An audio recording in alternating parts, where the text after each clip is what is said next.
Mula sa mga kalsadang namuti at mga pananim at hayop na namatay, matinding perwisyo ang inabot ng ilang lugar sa Albay dahil sa abo ng Bulkang Mayon. Ang sitwasyon nila, pinatututukan ni Pangulong Bongbong Marcos. May report si Bea Pinlac. Wow! Nang halos lamunin ng makapal na abo ng Bulkang Mayon ang Kamalig Albay, perwisyo ang iniwan nito sa mga pananim sa paanan ng bulkan. Amo diyang grabe. Nagkaparantay. No, boss. Ya, di. Umaaray ang mga magsasaka. Siyempre, parang wala nang pag-asa. Mahirap nang makabalik. Parang delikado na pati buhay ng mga dyan. Saan kami magsisimula?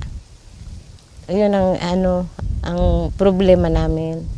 Hindi rin nakaligtas ang mga hayop na naiwan sa bukid. Sa datos ng probinsya, mahigit 40 hayop sa bukid at pati mga aso ang nasawi. Napaiyak na lang ako kasi wala kami ibang inaasahan. Nasunog lahat. Ang mahirap sa amin yung dyan lang kami umaasa. Sa Ginubatan Albay, matindi ang paglilinis ng mga residente at otoridad sa naiwang abo. Perwisyo rin ito sa kalusugan ng ilang residente. May sakit nga ako. Nahirapan ako para kuha ng tubig. Lagi naman ganito, siyempre, nakasanayan na namin. Pero ngayon, nahirap na ako kasi matanda na ako. Nahirapan na ako. Hindi gaya noon, malakas pa ako. Siyempre, takot naman kami. Mga bata, sakit naman. May ilang jogger sa Kamalig Bypass Road sa Albay ang inabutan ng pagsabog. Yun nga, sabi namin na simpleng jog lang. Tapos parang run for your life na talaga yung nangyari. Pati ang rider na ito, napaharurot. Napakabilis ng gapang, guys. Halos zero visibility sa ilang kalsada. Nabalot din ng abo ang mga taniman.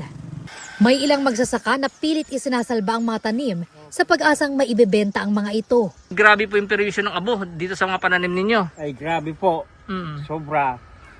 Pero Importante, ligtas kami. Kailangan namin ulan para maugasan to. Pero mahirap siguro eh. Sigurado, lugi na kami dito.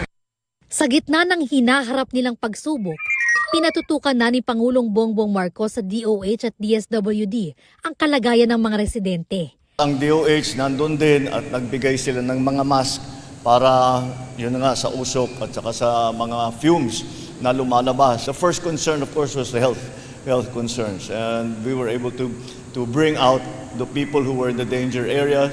We were able to support them with medical attention. Ayon sa DSWD, halos 200,000 residente sa Albay ang apektado. Ilan sa kanila ang inilikas.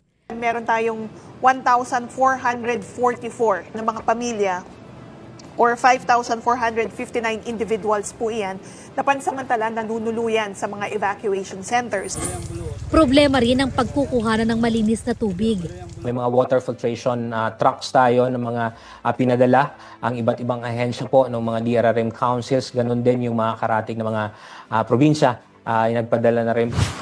Pinatitiyak din ng Pangulo sa DPWH na bukas lahat ng kalsada sa Albay. And now we are working on opening all the thoroughfares para lahat ng mga kailangan pumasok ay makapasok, lahat ng kailangan lumabas ay makalabas. Bea Pinlac, GMA News.